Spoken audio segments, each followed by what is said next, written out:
and welcome to another episode of Be Hard to Kill as We Age. I'm your host, Jim Graden. Now, I know it's been a little while, but I was shooting a lot of my videos outdoors, and the elements just make it tough, whether it's the rain or the birds or whatever. Now we have an indoor studio, and we're excited. So we're going to continue on. Now, remember, when we talk about Be Hard to Kill as We Age, even though I am a professional martial artist, and I am going to be talking about the importance to develop some basic self-defense, understanding the concept of stun and run. We're going to talk about all sorts of things, including food and diets, and the importance of stretching, learning how to fall, all these things that will definitely help extend your life. I mean, a lot more people get killed by falling wrong than they do, from getting beat up. But I am going to talk about the concept of integrating your fitness training into your self-defense training program I've created called Fit Defend. And Fit Defend basically ideas fitness and kickboxing. Now, I'm a former world kickboxing champion.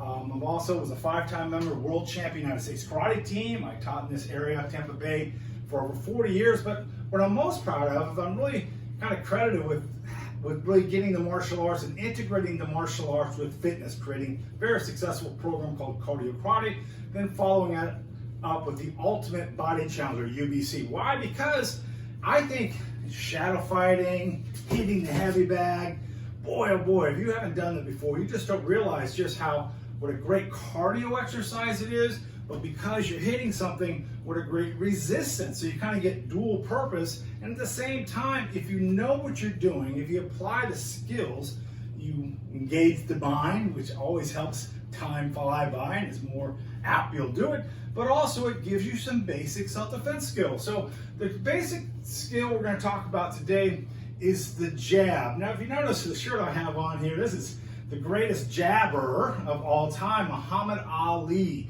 And you think of the terms of boxing and those techniques, especially as we get age, I'm not going to get out there and get in a wrestling match or a boxing match if I had to defend myself.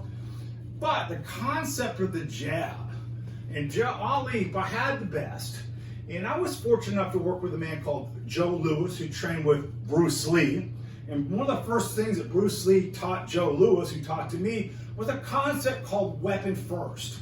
And the concept of weapon first is, instead of moving the body and the shoulder and then firing the technique, you really try to get the hand or the weapon to go first. It's very hard then for your opponent to react to it, because it's instantaneous. Most people, believe it or not, in the confrontation, react to the movement of the shoulders and the hips, not the actual punch or kick. So if you can get the hand or the foot in front of the movement of the body, boy, it's like triples the perception of speed of that technique. Now, that's a hard thing to work, and it's something that you can work, and you're hitting a heavy bag. Now, I do have videos out now called Fit Defend that really kind of talks about a fitness kickboxing class designed to also teach you some of these basic skills that we'll talk about in the future.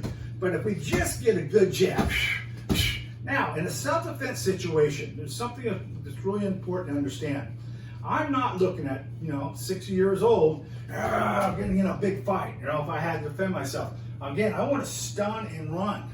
Also, as we get older, our bones become a little more brittle. So I'm a little hesitant about hitting with the fist. That hand break my hand. So I like to move into more like a palm heel, or I'm just trying to get away from this guy, right? I want to get out of this situation. So a little finger flick. You've done it, remember, as a kid, you'll pop somebody in high school, and boom, that same flick, put two fingers together, pop. But the idea, the jab, the palm heel, the finger flick, it's the same thing. 90% of what your body is just doing the same. It's just like you take one blade off and you put another one on. So we learn to do this, and again, why would I do that flip? What does that do? That's what's called stabilizes the target. In other words, anytime somebody goes, they're going to freeze for a second. Unless they're a professional fighter. Now, professional fighters learn to get hit and move his head.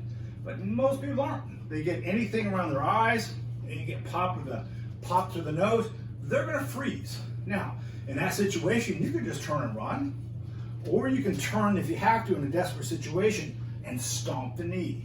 So that's where we talk about that jab turns into a flick, turns to an eye stab. We take your fingers, bend them, boom, and then turn, stomp, and then get the heck out of there. All right, so this is Jim Graden. Another episode of Be Hard to Kill as You Age. We're going to be much more consistent with these videos, I promise you. And we'll also give you more information about our Fit to Defend programming, where you can train along with me a couple times a week. All right, hope to hear from you soon. Please follow us and comment down below if you have any questions or any comments about this video. Thanks for watching.